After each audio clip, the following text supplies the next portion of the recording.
राधे राधे, जय श्री कृष्णा। मित्रों मित्रों आज का विषय जो लिया है आप ध्यान से देखिएगा। बहुत अच्छा विषय है। यदि आप ध्यान से देखते हैं, समझते हैं चीज़ों को, कृष्ण मूर्ति पद्धति को, बहुत सरलतम भाषा में आपको मैं कुछ चीज़ें बताना चाह रहा हूँ। तो प्रश्न जो पूछा है, प्रश्न जो है वो है, क्यों फेल हो जाती है भविष्यवाणियाँ? क्यों फेल होती है भविष्यवाणी?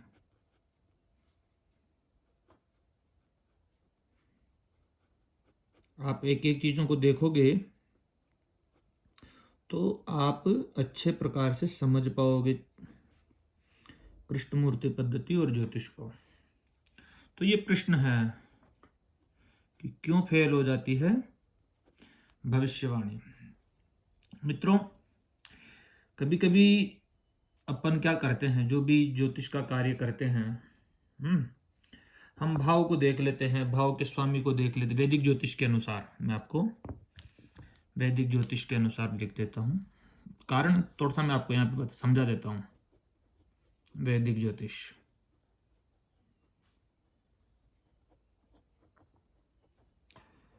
मित्रों, हम कभी कभी देख लेते हैं कि किसी भाव भाव पर शुभ ग्रहों की दृष्टि है और भाव भी बलवान है, भावेश से दृष्ट है, और भावेश या तो फिर अच्छे केंद्र त्रिकोण में बैठा हुआ, मित्र ग्रह में बैठा हुआ, उच्च का बैठा हुआ है, भाव भावेश कारक तीनों ही अच्छी स्थिति में है।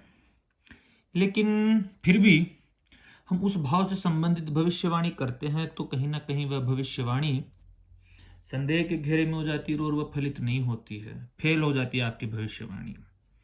कभी कभी हो जाता है। वैदिक ज्योतिष को मैं वो नहीं कर रहा हूँ निरादर, वैदिक ज्योतिष भी बढ़िया है, लेकिन कभी कभी क्या होता है कि आपकी भविष्यवाणियां फेल हो जाती है। तो क्यों हो जाती है? तो आपने कभी भी देखा होगा, जिसी का भी दस माना कि दसम भाव बलवान है, मजबूत स्थिति में है, लेकिन फिर भी वह व्यक्ति नौकरी नहीं कर, उसको नौकरी नहीं मिल पा रही है। सप्तम भाव सप्तम भाव अच्छा है, सप्तमे उच्च का बैठा हुआ है, लेकिन वैवाहिक जीवन में समस्याएं हैं। तो अक्सर हम क्या कर लेते हैं, भाव भावेश को देख लेते हैं और भविष्यवाणी कर देते हैं। तो वो भविष्यवाणी भी सच होती है, ऐसा नहीं है नहीं होती है, लेकिन फिर भी मैं आपको कृष्ण मूर्ति पद्धति के अनुसार कुछ जानने की जिज्ञासा, आप यदि जिज्ञासावान हो, सीखना चाहते हैं, तो उसके लिए ये वीडियो अच्छा हो सकता है। तो इससे पूर्व मैंने आपको एक और वीडियो बनाया था मैंने कृष्णमूर्ति पद्धति का, तो उसको भी आप अवश्य देखिएगा, केपी कृष्णमूर्ति के सिद्धांत आधार। तो वो वीडियो भी आप अवश्य देखिएगा। उस वीडियो को देखोगे तो ये वीडियो आपके लिए बहुत अच्छा हो सकता है यदि उसको देखते हैं तब। वैसे भी आपके लिए अच्छा ही हो जाएगा जो थोड़ा बहुत भी ज्योतिष के क्षेत्र में कृष्णमूर्ति पद्धति के विषय में समझता है। तो क्यों हो जाती, जो मैं आपको सुप्रीम आखिरी निर्णय कौन करता है, अंतिम निर्णय की, माना कि किसी की सप्तम भाव में, देखिए मैंने उस वीडियो में बहुत से उदाहरण बताए थे आपको। किसी एक व्यक्ति की जन्म पत्रिका है, उसके अंदर सप्तम भाव में पंचम भाव का स्वामी कर्क लग्न की कुंडली है, ठीक है, ये कर्क लग्न की कुंडली है। पंचम भाव में वृश्चिक राशि रहती है, इसका स्वामी सप्तम भाव में उच्च का होकर के बैठा हुआ है मंगल, ठीक। लेकिन अपन कह सकते हैं कि संतान सुख अच्छा रहेगा, कह सकते, सामान्य सी बात है, लेकिन संतान नहीं है। क्यों नहीं? क्योंकि पंचम भाव का कस्प सब लॉर्ड CSL बुध बनता है और नवम भाव में बैठ करके, नवम भाव में बैठा हुआ है, ठीक है, और शुक्र के नक्षत्र, चंद्रमा के नक्षत्र में बैठा हुआ, चंद्रमा चतुर्थ भाव में बैठा हुआ है। तो बुध कस्प सब लॉर्ड बनता है, चंद्रमा के नक्षत्र में बैठा, तो प्रबल चतुर्थ भाव का संकेतक बन जाता है।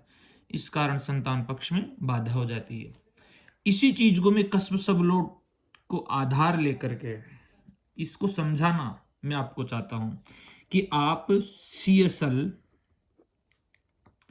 जो नक्षत्र को आप नक्षत्र नवांश भी कह सकते हैं नक्षत्र नवांश, इसको आप उपपत्ति भी कह सकते हैं,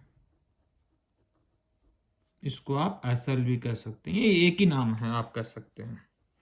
ठीक है, तो सीएसएल, इसी का मैं आपको खेल, निर्णायक खेल समझाना चाह रहा हूं। निर्णायक, कि ये कैसे निर्णय करता है, निर्णायक खेल।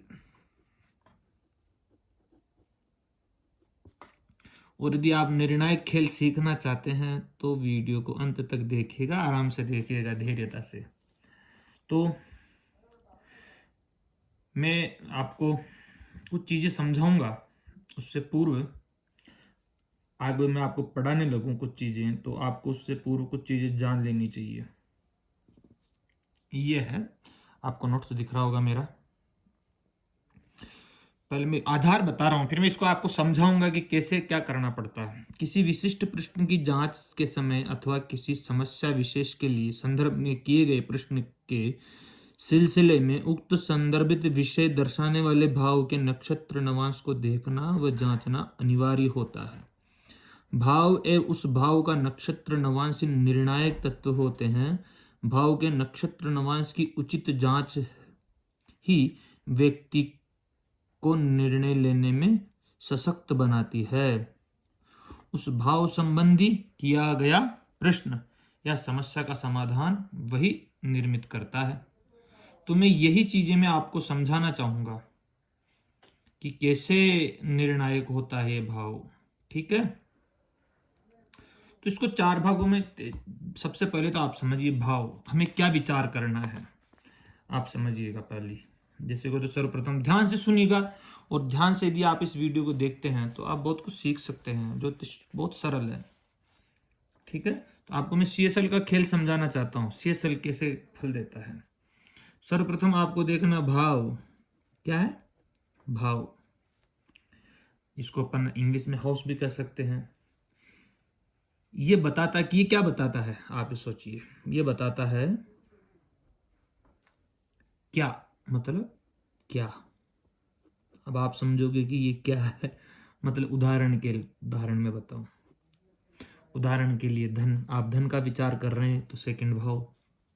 आप संतान का विचार कर रहे हैं तो पंचम भाव है, सेकंड भाव धन के लिए, संतान के लिए पंचम भाव। आप विवाह का देख रहे हैं तो सप्तम भाव। तो ऐसे भाव क्या बताता है, किसका विचार करना है, क्या है भाव, क्या विचार करना है, तो ये कौन बताता है, भाव बताता है। लेकिन इस भाव का जो सीएसएल है, ये आपको बताएगा वो चीजें, क्या बताएगा, इसका नक्षत्र, सीएसएल का नक्षत्र लोड, मतलब कि भाव के सीएसएल का नक्षत्र लोड, नक्षत्र स्टार का नक्षत्र लोड, मतलब कि नक्षत्र लोड, स्टार लोड जिसको अपन कह सकते हैं। ये क्या बताता है, ये प्रोमिस बताता है, कैसे, कि योग है या नहीं है। तो मैं सारी चीजें आपको धीरे धीरे डिक्लेयर करूंगा कि ये कैसे सिग्निफिकेट करता है। इसका भी मैंने आपको पहले वीडियो बनाया था कि सिग्निफिकेटर कैसे निकालते हैं, तो फिर मैं आपको उदाहरणार्थ भी बताऊंगा। नक्षत्र लोड ये क्या बताता है, ये बताता है कि योग है या नहीं है, योग है या नहीं है। द प्रोमिस, ये प्रोमिस बताता है योग है या नहीं है।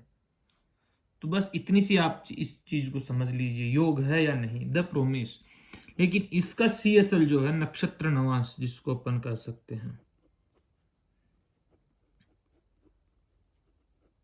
ये नक्षत्र नवांश, ये अंतिम निर्णायक रूप से फल दे बताता है। अंतिम निर्णायक, कि नौकरी लगेगी या नहीं लगेगी, संतान होगा या नहीं होगा,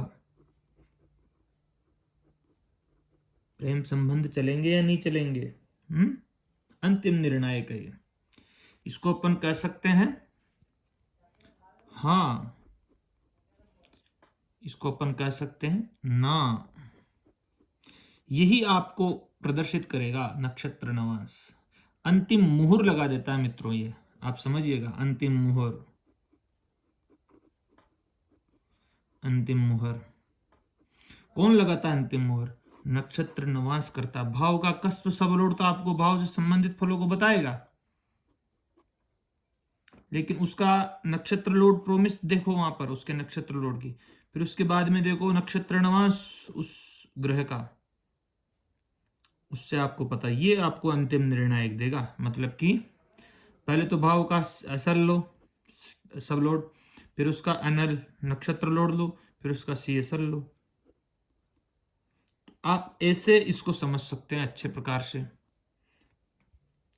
तो मेरा कहने का मतलब ये था कि यदि आप नक्षत्र नवांश मतलब कि फेल क्यों हो जाते हैं, अपन ये समझ रहे थे कि फेल क्यों हो जाते हैं मित्रों। यदि नक्षत्र नवांश सीएसएल यदि नकारात्मक भावों को सिग्निफिकेटर करने लग जाए, ये 8 12 किसी भी भाव में, किसी भी भाव से संबंधित वे भाव को प्रदर्शित करने लग जाए ये, तो फिर वह घटना सुखद नहीं होगी। समझ गए होंगे मेरी बात। वह आसानी से घटना घटित नहीं हो पाएगी यदि सीएसएल, यदि किसी भी भाव का कस्प सबलोड का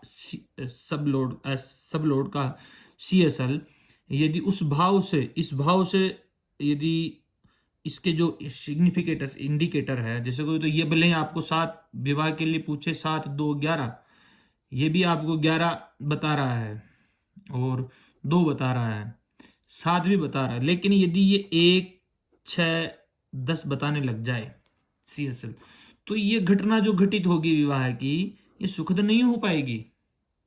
समझ गए होंगे मेरी बात को आप आसानी से। नकारात्मक भावों को प्रदर्शित करने लग गया सीएसएल। इसलिए यही कारण है कि कभी कभी एक समय पर पैदा हुए 2 लोगों की किस्मत अलग अलग होती है। आपने सोचा होगा, तो ये चेंज होता रहता है, नक्षत्र नवांश बदल जाता है। तो आप अगली बार जब भी कुंडली देखें तो सिर्फ भाव स्वामी को न देखें, सॉफ्टवेयर में जाकर के आप उस भाव का सब लोड सीएसएल चेक करें, देखिए कि वह किस नक्षत्र में बैठा हुआ है और फिर किस नक्षत्र नवांश में है वह ग्रह। अगर आप एग्जाम्पल चाहते हैं तो मैं उदाहरण कुंडली आपको एग्जाम्पल के तौर पर समझाऊंगा। जैसे तो मैं किसी भी कोई भी कुंडली अपन निकाल लेते हैं, ठीक है। जैसे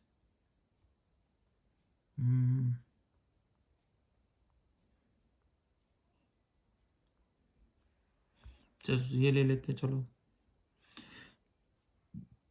कोई भी पृष्ठ, जैसे धन के लिए विवाह के लिए पूछ सकते हैं, तो विवाह भाव का ये सप्तम भाव, इसका उपपति मतलब कि राहु, इसको चेक करो। ये जो तालिका है ये सीएसएल है, ये एसएल है, सीएसएल भी कह सकते हैं, एसएल भी कह सकते हैं। तो जैसे किसी भी भाव का विचार करना तो इनको लो आप कृष्णमूर्ति पद्धति में, और दूसरों को चेक करने की आवश्यकता नहीं। भाव को भी नहीं देखना है, भावेश को भी नहीं देखना, कारक को भी नहीं देखना, आपको वैदिक ज्योतिष के अनुसार नहीं। इनको ले लो। अब जैसे कोई तो गुरु है, एकादश भाव का कस्प सब लोड, अपन किसी भी चीज का विचार कर सकते हैं, किसी का भी, ठीक है। जैसे तो संतान पक्ष से विचार करें तो गुरु, पंचम भाव का कस्प सब लोड गुरु बन रहा है यहाँ पे। अब अपन को यह देखना है कि गुरु किसके नक्षत्र में बैठा हुआ है, क्योंकि पंचम भाव का असल तो ये बन गया सब लोड तो, पंचम भाव का। अब गुरु किसके नक्षत्र में बैठा, गुरु के गुरु गुरु गुरु गुरु के ही नक्षत्र में बैठा, पुनर्वस और खुद के ही उप में बैठा हुआ है। ये तीनों ही यही बन रहा है, गुरु गुरु गुरु। तो अंतिम निर्णायक भी गुरु ही रहेगा यहाँ पे। अलग अलग हो सकता है, जैसे कोई में राहु शुक्र है, कोई राहु बुध है, कोई मंगल गुरु है, कोई सूर्य है, कोई शनि सूर्य है, केतु शुक्र है, शुक्र मंगल है। प्रत्येक ग्रह का अलग अलग है, लेकिन आपको उदाहरण में ऐसे आ गए तो दोनों मिल गए, चलो कोई बात नहीं है। तो पूरा निर्णय यहाँ पर गुरु को ही करना है। तो अब गुरु किस भाव को सिग्निफिकेट कर रहा है, ये मैंने आपको पहले भी बताया था कैसे निकालते हैं, फिर एक बार बता देता हूं ताकि आपके समझ में आ जाए। सर्वप्रथम तो गुरु किसके नक्षत्र में बैठा हुआ, गुरु के ही नक्षत्र में बैठा हुआ है? तो गुरु कहाँ बैठा हुआ है, कैपी के कृष्णमूर्ति पद्धति में नवम भाव में। तो आप यहाँ पे नवम भाव लिखिए, ठीक है। और फिर गुरु गुरु भी यहीं पर बैठा हुआ, तो फिर 9 लिखिए। अब कहाँ का स्वामी बनता है, 4 7 4 7। तो ये इतने से भाव निकल कर के आते हैं। आप यहाँ अगर यहाँ पे नहीं देख सकते हो तो आप यहाँ पे देख सकते हो सिग्निफिकेटर प्लैनेट्स। ये देखिए 9 9 4 7 4 7 9 9 4 7 9 9 4 7 9 9 4 7। संतान पक्ष में प्रॉब्लम आ गई ना, आपने दिख रहा होगा चतुर्थ भाव पंचम भाव को व्यय करने वाला। तो आप ऐसे समझ सकते हो। अब भले ही इस आपको वैदिक कुंडली में देखोगे तो गुरु की स्थिति बढ़िया, दशम भाव में बैठा हुआ है मिथुन राशि का, लेकिन परेशानी बता रहे, देखो मंगल की भी दृष्टि पड़ रही है इस पर। तो ये स्थितियां कैसे निकालनी है आपको, ये चीजें आपको पता कर सकते हैं कि संतान पक्ष कैसी रह सकती। कोई भी किसी भी भाव से आप संबंधित प्रश्न देखते हैं, ओहो मैं इधर कर रखा हूं, पूरा समझा ही नहीं पाया पूरा तरीके से। चलो गुरु यहाँ पे वापस बता देता हूँ। गुरु यहाँ पर पंचम भाव का कस्प सब लोड है, फिर गुरु के उप में बैठा हुआ है, तो गुरु गुरु। तो अपन ने ये चीजें मैंने आपको समझ में नहीं आई होगी, समझ में आ गई होगी तो पता नहीं, मैं चेक करूंगा एक बार, ठीक है। तो गुरु गुरु से पता कर सकते हैं, गुरु चतुर्थ भाव का कारक बन रहा था, संतान पक्ष में परेशानी व्यक्त कर रहा था। तो बहुत सरलतम स्थिति से अपन यह निर्णय निकाल सकते हैं कि किस प्रकार का फल रहेगा। तो मित्रों, आपने क्या कभी आपके किसी भी भाव से संबंधित फलों की जांच करते हुए आपने CSL का विचार किया या नहीं किया, ये पूछ रहा हूं मैं। उसके एनल नक्षत्र लोड का विचार किया या नहीं किया, आपने उसके भी CSL का विचार किया नहीं किया, नक्षत्र नवांश नक्षत्र लेवल तक आप गए या नहीं गए। तो ये चीजें बड़ी महत्वपूर्ण, इसके सूत्र, बहुत से सूत्र आएंगे, तो मैं धीरे धीरे आपको सूत्रानुसार समझाता रहूंगा, है ना। हाँ, तो ये मैं इधर नीचे लिखने, CSL का विचार करना, NL का करना, CSL, ये इनका विचार किया नहीं किया आपने। यदि विचार नहीं किया तो आप मेरे वीडियो को, चैनल को सब्सक्राइब कीजिएगा, ताकि आपको मैं